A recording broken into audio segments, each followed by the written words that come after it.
2000 करोड़ रुपया घोटाला किया है तो वो जेल नहीं जाएगा। वो चोरी किया है तभी तो जा रहा है। हम नहीं चोरी किए हैं तो ये 3 व्हीलर हमको कोई पूछने वाला थोड़े है। नुकसान तो होबे किया। दिल्ली 10 साल पीछे चल गया, 10 साल पीछे चल गया। और दुष्ट और बेईमानों को यही हाल होता है। आज क्या हो रहा है केजरीवाल का, जैसा कर्म किया, जैसा काम किया, वैसे उसको आज फल मिल रहा है।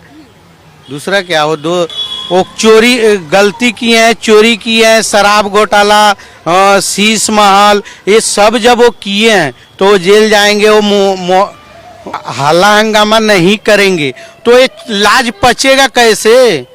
जो दुष्ट बेईमान निर्लज होता है वो ना कुछ करेगा तो हल्ला तो उठाएगा। वो हल्ला इसीलिए उठा रहा है ना से उसका बात, तो उसका पोल नहीं खुले, नहीं पकड़े जा रहे। चोरी जब हम करेंगे, 50 साल का उम्र हो गया, 3 व्हीलर चला रहे हैं। हम भी किसी का चोरी किए रहते तो आज 3 व्हीलर थोड़े चलाते। कहीं ना कहीं जेल का हवालात में रहते। 10 की था मेरे सर पे केस मुकदमा और कर्जा होता। उनकी पार्टी तो कहती है कि हमें बदनाम करने के लिए केस कर दिए गए हम पे।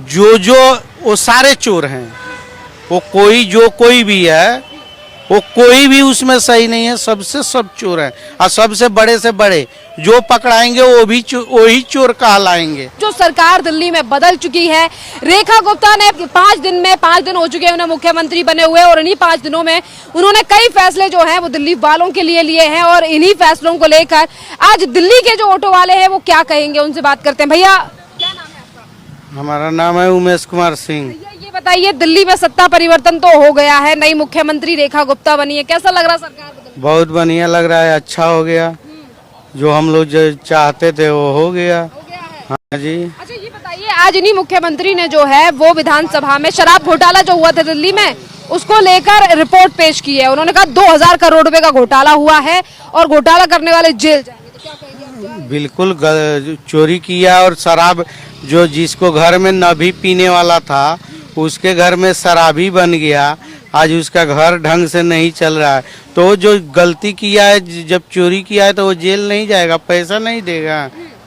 मान्यवर एक सदस्य ने मुद्दा उठाया कि पासपोर्ट रैंकिंग में 50वां नंबर है। मान्यवर ऐसा कोई सरकारी सर्वे नहीं है, एक निजी एनजीओ ने सर्वे कर दिया है। अब मुझे ये समझ में नहीं आता, इंडी अलायंस के नेता जब से राहुल गांधी बने हैं, सरकार के अधिकृत डेटा की जगह वो एनजीओ का ही डेटा खंगालते हैं। कई बार तो भाषण भी एनजीओ का दिया हुआ करते थे मान्यवर, और कई बार छापा बगैर का संविधान भी लहरा देते हैं। मुझे मालूम नहीं है क्या हुआ है इस देश में। आज विश्व की दृष्टि भारत पर है, हमारे देश पर है।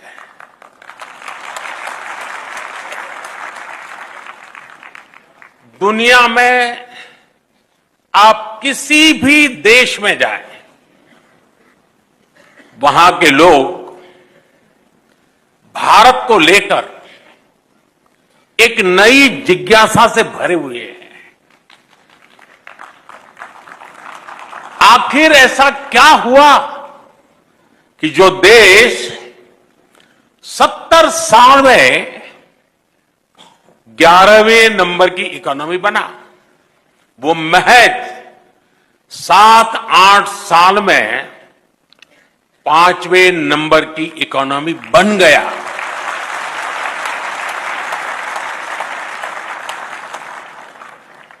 अभी आईएमएफ के नए आंकड़े सामने आए हैं। वो आंकड़े कहते हैं कि भारत दुनिया की एकमात्र मेजर इकोनॉमी है जिसने 10 वर्षों में अपने जीडीपी को डबल किया है। बीते दशक में भारत ने 2 लाख करोड़ डॉलर अपनी इकोनॉमी में जोड़े हैं। जीडीपी का डबल होना सिर्फ आंकड़ों का बदलना मात्र नहीं है, इसका इंपैक्ट देखिए। 25 करोड़ लोग गरीबी से बाहर निकले हैं और ये 25 करोड़ लोग एक नियो मिडिल क्लास का हिस्सा बने हैं। ये नियो मिडिल क्लास एक प्रकार से नई जिंदगी शुरू कर रहा है, ये नए सपनों के साथ आगे बढ़ रहा है। तब जोगी मोदी जैसे संत मिले और मुझे गोदी में उठा लिया तो मैं अपने घर में चला गया। तो आगे पत्रकार ने पूछा करपात्री जी आपके राम बहुत कमजोर हैं। हमने कहा क्यों भाई? कहे 500 साल तक झोपड़े में पड़े रहे, अगर उनके पास सामर्थ्य होता तो अपने मालूम नहीं आते। तो हमने राम जी से पूछा कि प्रभु ये बड़ा ब्लेम लग रहा है कि आप बड़े कमजोर हैं। राम ने कहा मैं कमजोर नहीं हूँ, लेकिन मैं बालक रूप में हूँ, नन्हा स्वरूप में हूँ, मैं अपने घर पे अपने नहीं जा सकता है। बालक राम जब भी अपने घर में जाएगा तो किसी संत के कंधे पे जाएगा। तब जोगी मोदी जैसे संत मिले और मुझे गोदी में उठा लिया तो मैं अपने घर में चला गया। जोगी मोदी जैसे संत मुझे मिले 500 साल के बाद और मुझे गोदी में उठा लिया तो मैं अपने पास चला गया।